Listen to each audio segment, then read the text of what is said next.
Good afternoon. It is Friday, May 29th, 2020, and it is time for the just squeaking it in under the wire, May 2020 update for my HOn3 Rio Grande Southern Model Railroad. So mainly at this point, I've just been doing refinements to the layout, a couple of structure projects and some scenic changes, along with some rolling stock. I'm making some forward progress on my backlog of rolling stock kits.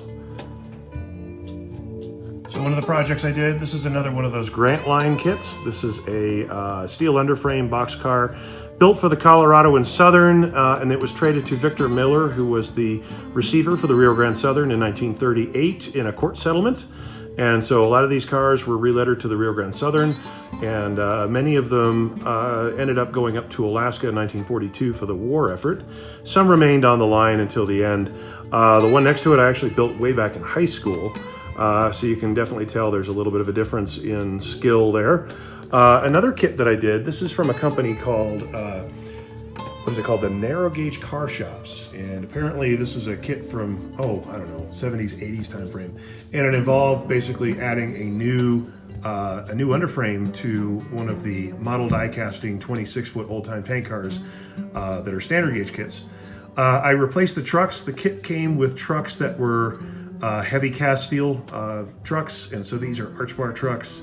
But otherwise, all I really did was I took the original Conoco paint job on the tank car and just changed the number to Conx 9. It comes lettered for Conx 6, which was actually a tank on a flat car. I have not found any pictures of Conoco number 9, so I figured it was a good, safe road number to use. So as we look through the yard here, you can see, there's quite a collection of different stuff going on. I've been having a lot of fun with my San Juan Central stuff, but right now most of that's put away. The San Juan Central engine is right here in the engine house. A lot of the freight cars are put away right now. Something else while I'm here, these are removable coal loads that I made with balsa wood and real coal, and they could be magnetically removed. They each have a little machine screw in them, so I can take a powerful magnet and just lift them up out of the car. And I made about half a dozen or more of these for the high side guns, and then for the drop bottom guns as well. So, all right, coming around here. So we're in Placerville, and I still really haven't done anything with the Placerville town. I've been meaning to dirt those structures in. These structures actually still aren't even glued in place. You can see they're pretty much just floating. The only one glued in place actually is the post office.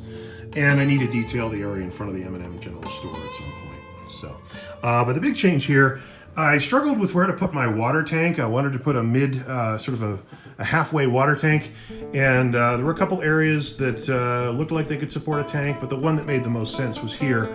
Now, Placerville didn't have a water tank, so this is a little too close to Placerville for prototype, but operationally it sort of represents either the Deep Creek tank or the Ames tank as the trains work their way from Placerville to Ophir. I actually painted this is Durango Press is the kit producer, and I painted all the water and calcium stains to match the stains on the Trout Lake water tank, but I moved the ladder to the other side of the tank. Originally I was going to build this and put this over between Ophir and Lizard Head, but turns out when I put it in that scene, it really kind of shrunk the distance between Lizard Head and Ophir, and I didn't like where it looked, or how it looked where it was. So I moved it here, and I think, sort of as you look at it, as trains come through here, you get a sense that maybe it's not quite in Placerville.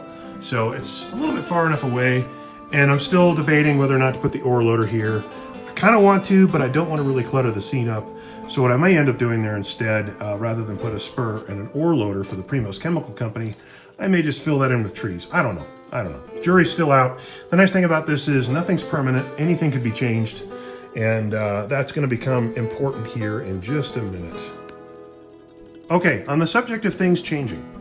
So in previous videos, I made a case for the fact that the town of Rico, that should actually be on the backdrop behind the depot here, I wanted to model sort of a three-dimensional town, and so I moved a couple of businesses up here to the front of the layout where I had some room. And then on the right side, these were just houses, right? So that house in the background is one of the houses that was there. It's the Grant Line Reese Street houses, and then this other house here was there as well. So this is another one of those Grant Line houses. This would look great over in Placerville, by the way, but it's not going to fit, and I'm not going to try to cram everything in. But I mentioned my desire to have a little bit more of sort of a once important but now somewhat diminished mining town scene. And so I added some of these Main Street Heritage Models kits. So I've got this sort of hardware and auto parts store. There was a similar hardware and auto parts store in Rico. And then these other two structures here, I'm not even really sure what they would be. Just, you know, somewhat used, but somewhat not used at the same time. And then sort of this back alley. This is really what I wanted to do, was have sort of a back alley scene. If you've ever spent any time tromping around the old mining towns here in Colorado, hopefully this will look vaguely familiar. It's not based on any particular scene, but should sort of have that vibe of an old mountain town. So like, for example, Silverton or Ouray, you can tramp around sort of the back alleys and you'll see similar scenes. So this gave me an opportunity to model some non-railroad subjects, because not all the visitors to my layout are rail fans, and they're certainly not all as knowledgeable about the Rio Grande Southern as some viewers are. But you know, I understand that this was a calculated risk. I know for some folks who are diehard fans of the Rio Grande Southern, as I am, may see this as diminishing the layout somewhat. And I can totally see that. I mean, this is something that I made a willful decision to take a step away from reality and model this sort of freelance scene here. These are all based on buildings that were in Rico, but they're not exact replicas of any of those buildings or any of those businesses.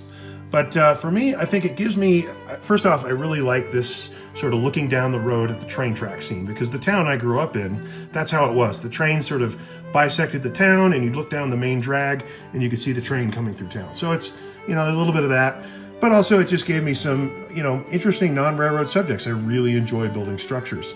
So, you know, the thing of it is, if I ever do decide that, hey, this is too much of a departure from prototype for me and I really want to bring this back home to what it should be, it is nothing to remove these structures and then dig another channel, because what really should be here would be an oxbow of the Dolores River and more of the river floodplain. So, you know, it is what it is, right? Every model railroad is a series of compromises, and you know, just to get on my soapbox for a minute, we talk about rule number 1, right? That's the rule that says, it's my railroad, so anything goes. Well, I'm not a big fan of rule number 1 being used liberally, because it can really lead you into some very unrealistic situations if you're not careful. I don't necessarily think this is unrealistic. It is not prototypically correct, but I'm hoping that I have captured somewhat of that sort of late Depression era Colorado mining town look to it. So I'm hoping it doesn't detract from the overall realism of the layout, even if it does detract from the prototype accuracy of the layout. So, you know, each his own. I know that some folks will like this, and I know that some folks won't. For now, I'm really happy with how it came out. But again, you know, nothing's permanent here. I've never been afraid to change things. And so if I decide at some future date that this is just too far a departure from reality, I can go ahead and dig it out and do something else. So coming over to Rico, there is one thing sitting in the yard here. This was sort of my coronavirus project here. This is an old model die casting 280 kit. This is one of the original 1970s era, so about 1978, I think, 79, some time frame in there, kits. It's the outside frame kit. So it's all brass wheels, brass pickup. The locomotive picks up one rail, the tender picks up the other rail, and you know, it's definitely showing its age in terms of the technology. But what I wanted to do was paint it and detail it to look like a real Denver rear end Western engine. And of course, the kit itself is based on the only C25 the DNR-GW had, so that's the one that I chose to do. So I've added aftermarket brass castings to the engine, lots of extra piping, and so on. But the other piece that I decided to do is I really wanted to bring it up to 21st century standards so that it would look at home running with my Blackstone trains. And so what I did is I installed a Tsunami 2 sound system. So let me show you that here in a second. Okay, here she is. So got her fired up. Speaker, not quite as big as one of the Blackstone speakers. I actually was going to use a Soundtrax Minicube, but I ended up taking one off of a Digitrax, I forget the designation, but one of the Digitrax sound systems. And so it doesn't quite have the big bass that my Blackstone engines do, but it still sounds pretty good. Let's fire up the dynamo here. So I decided she needed an LED headlight, so it's a small LED headlight, and I actually ran the wires outside the boiler for a short distance, kind of hiding it behind the handrail. So she has a current keeper in there to sort of help with some of the pickup. And let's see if the whistle blows here.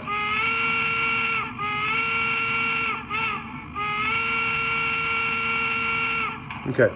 The other thing I did was about 30 years ago, when I first dabbled in HOn3, I picked up a Northwest Shortline regearing kit for this engine, and also it included a Sagami can motor. And I regret that I don't remember the designation for all that. I don't remember the kit number, and I installed the motor and insulated it and everything before I really wrote down what the motor was called. So I've been getting a lot of questions. What motor did you use? And the answer is it's a Sagami can motor, and I can't really tell you much more than that. But it really does help the sort of the gear ratio. So she'll run. It's not quite as smooth as a Blackstone, but you know what? I built a few of these when I was a kid, and I never got one to run that well. So I'm pretty happy with it. Oh, by the way, she can pull anything I put behind her. I think I've had, I don't know, 14 cars behind it, and it doesn't even flinch. So it works, and it is definitely a nice addition. It's something that's not your average Blackstone engine, and I always liked the 375 anyway, so I decided that, this was a good candidate. If I built another one of these kits, I may want to be, I'll be tempted to maybe do it up as San Juan Central number 360. But for now, it just adds a little variety to my otherwise only C19 and K27 fleet. So you can see my K27s. The only other, I think, departure from that is this number 20 that's not really working yet. She needs a lot of running gear work and DCC yet. So for now, she's kind of an engine house queen, or roundhouse queen. The other thing I did that's maybe a little less sexy is I went ahead and I changed out my DCC system. Since about 2005, I've had this Super Empire Builder DB150, and this has been sort of my my go-to, and it works great. Still does, actually. It still works just fine. There's nothing wrong with it. It's just that it was essentially sort of obsolete by the time I bought it. It was already out of production when I picked it up in 2005. It has some limitations. And so for DCC, for example, if I want to do CV readback, I have to hook up my laptop to the PR3 under here and use JMRI Pro. And there's nothing wrong with that, and that's actually a good way to do stuff, but it's kind of a hassle. There's times where I just really quickly want to know, hey, what speed table am I using? What's my starting voltage? And then I try to standardize my engines, and that makes it easier to MU them together. Well, this is the Digitrax Zephyr Express. This is the new DCS 52, and it gives me this nice little sort of panel here, which can instantly tell me, right now it's selected to locomotive number 100, which is way over there, but I can do programming there where I can get my configuration variable readback, and it makes programming much, much easier than programming with this guy, which I can do, and I've gotten pretty astute at it, but anything that'll make my life easier. And I got a good deal on it from DCC Hobby Supply up in Loveland, so he's a good guy. I buy a lot from him, and I recommend DCC Hobby Supply in Loveland. But generally, this is, I've only had this for about a day, so it is definitely going to take some getting used to. This sort of Kato style power pack throttle, it's a little less sensitive than doing the individual, using the dials on my throttle here. So I've got to avoid the jackrabbit starts and all that sort of thing as I get kind of used to using that. But it adds a fourth throttle. So I've got the dual DT100. I've got the UT4 here. So I've got now a total of 4 throttles. Not that I really envision ever running 4 trains on this layout at once. Can be done. I don't have that kind of attention span, but you know, it's nice to have that option there. So that's about it. So really, I've got some other projects in the works. I've got a Florence and Cripple Creek boxcar from LaBelle I'm working on.